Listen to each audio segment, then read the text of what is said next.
Welcome to the Social University Podcast.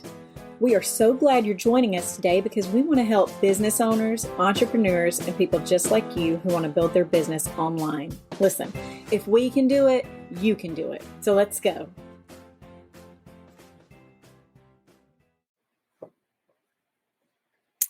Good morning. I'm Karen Taradas with Social U, and today we're coming to you live. It's What's Up Wednesday.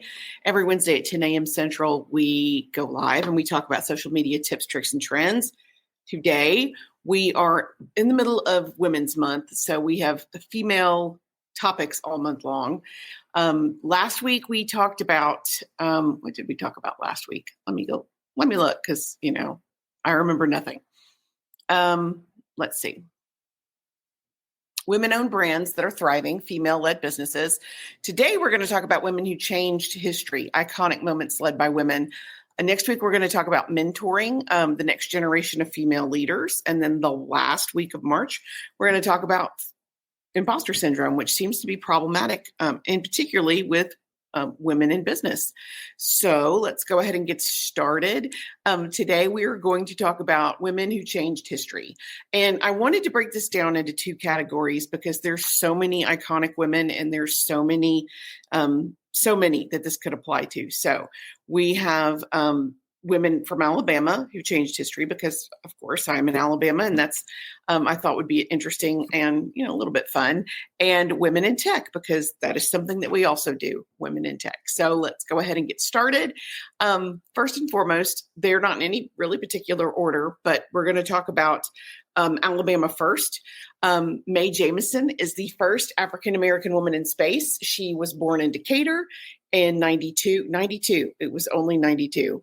Wow, that is horrifying. She was born in Decatur, but in 1992. She made history as the first mission specialist during NASA's mission in the Space Shuttle Endeavour. So that's pretty recent, all things considered, to be the first African-American woman in 1992. That's crazy to me. Julia Tutwiler, she is a native of Tuscaloosa, an early advocate for education and prison reform and separating male and female prisoners to have better sanitary conditions and better safety for the women prisoners also. Rosa Parks, I'm sure you guys have heard of Rosa. She was born in Tuskegee, Alabama, 1913. She led one of the most well-recognized faces. She was by far one of the most recognized faces of the civil rights movement. She was famously arrested for refusing to give up her seat on a public bus in Montgomery to a white passenger, and her arrest sparked the year-long Montgomery boycott, eventually leading to a federal court case that declared Alabama and Montgomery laws that segregated buses were unconstitutional. Huge step forward. Tallulah Bankhead, originally she's from Huntsville. She is a well-known actress and prominent in civil rights. She was born in 1902, very political family, but primarily known as one of the great stage actresses of the early 20th century, but also known for her award-winning performances in Alfred Hitchcock's Lifeboat. Aside from the fact that she was a famous actress, she always was a huge proponent of civil rights and used that to move that message forward, used her fame acting to move that message forward.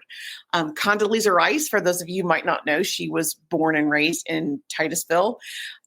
She made history as the first African-American woman to serve as Secretary of State. After receiving her PhD in political science, she began teaching at Stanford University and then stepped up to be the first female and youngest provost in the university's history. During the Bush administration, she took the role of National Security Advisor before becoming the first African-American woman to serve as the Secretary of State, which is huge. Harper Lee is a famous Alabama author. If you that name sounds familiar, she was the author of To Kill a Mockingbird. It was a huge success. She won a Pulitzer Prize for that novel, based on and depicting the absurdity of racism in the Deep South through the eyes of children, and has since become a classic piece of American literature. Helen Keller, again, you might not be aware that she was born and raised in Tuscumbia, one of the Quad Cities north of Birmingham. Her life was changed when she had an illness that made her blind and deaf. Thanks to her instructor and friend, Anne Sullivan, Helen Keller learned how to read and write, communicate. She overcame her disability, campaigned on behalf of others with disabilities, advocated for women's suffrage, world peace, and more.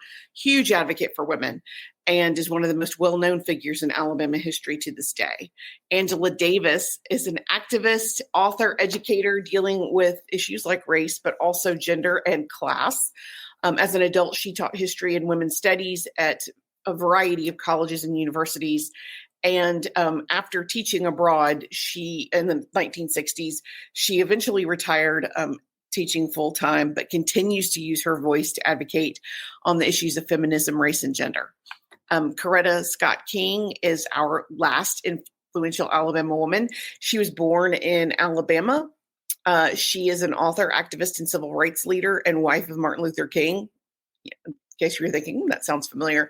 After the assassination of her husband, she continued to advocate for issues that she was passionate about, including not only civil rights, but women's rights, LGBTQ rights, and more. So these women, all of these famous women, capable women, have done great things. They're all from Alabama, which I think is fascinating. We have such a tremendous history here, negative and positive, thankfully. Now, I'd really like to talk about women in tech, because there are so many influential women in tech that get, basically no credit at all. Ada Lovelace, when processing graphics were released in 2022, the architecture of that was Lovelace. It was named Lovelace. Wow, words are hard. After the Victorian English mathematician Ada Lovelace, this helped seal the deal on a 40-year journey celebrating Ada's pioneering work in the science of computing that started with naming the Ada computer language in 1980.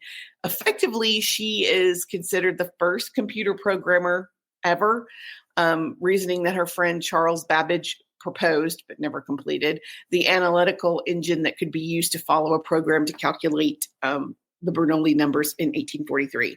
So this woman, way ahead of her time, Grace Hopper, she's a rear admiral in the American mathematician. I said words are hard. Let me see if hydrating will help that. Okay. Rear Admiral Grace Hopper, American mathematician in the U.S. Navy, had a pioneering role in developing computer technology. This included helping devise UNIVAC. It's the first commercial electronic computer, and writing the first English language compiler, key component in computing and workflow that translates into programmers' instructions and computer codes. This went on to be called COBOL, COBOL. And this is an English-like language that they used for the mainframe, and is still used recently as 2017, and almost half of all banking systems still use COBOL. Huge, tremendously huge movement forward. Katherine Johnson, she is worked with NASA. They considered her to be a human computer. One of the most famous, of course, Katherine Johnson. She had to overcome segregation and gender bias to move her career forward.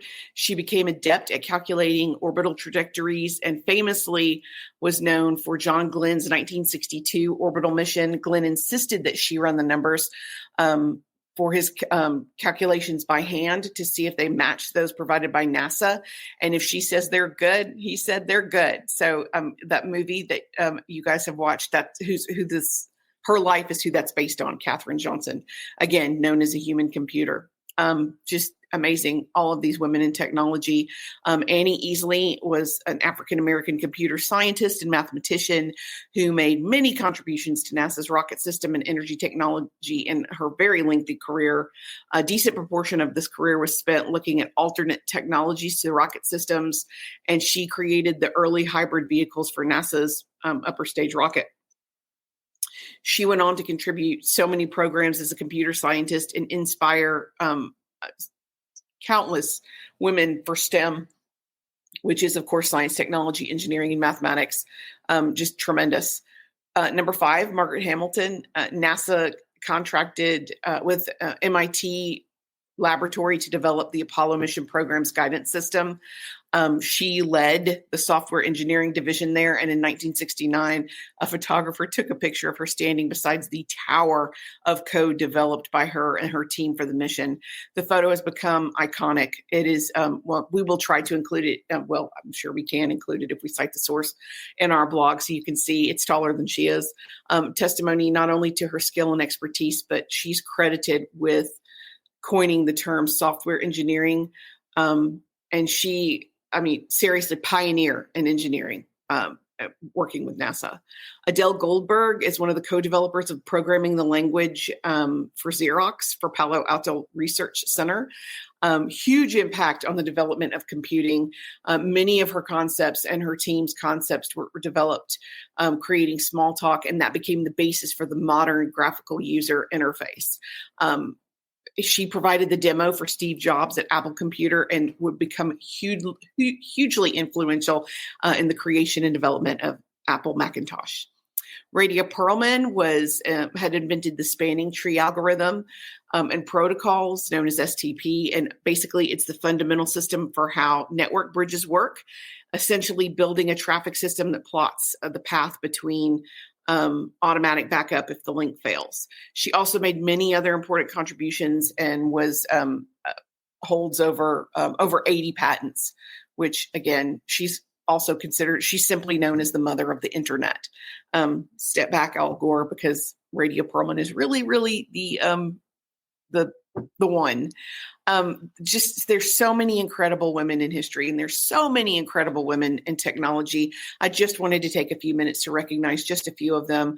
I would love to hear who you consider to be an outstanding female presence in either, in any way.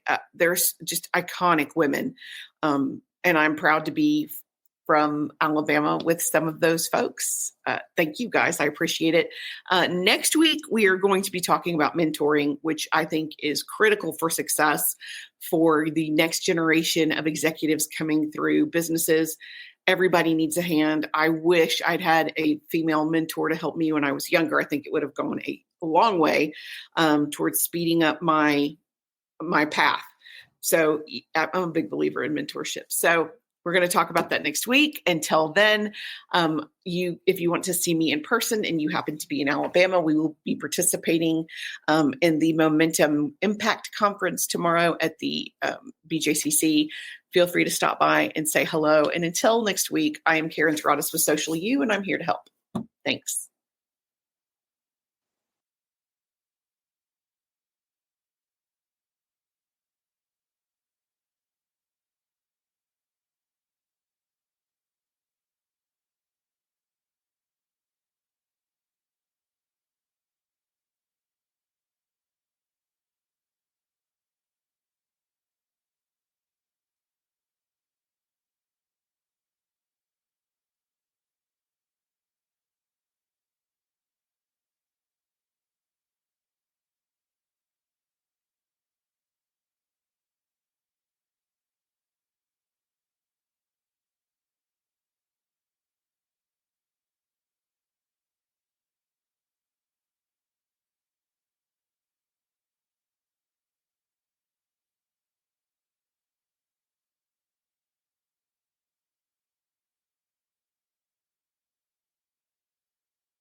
Thanks for joining us for the Social University podcast. We hope you enjoyed it.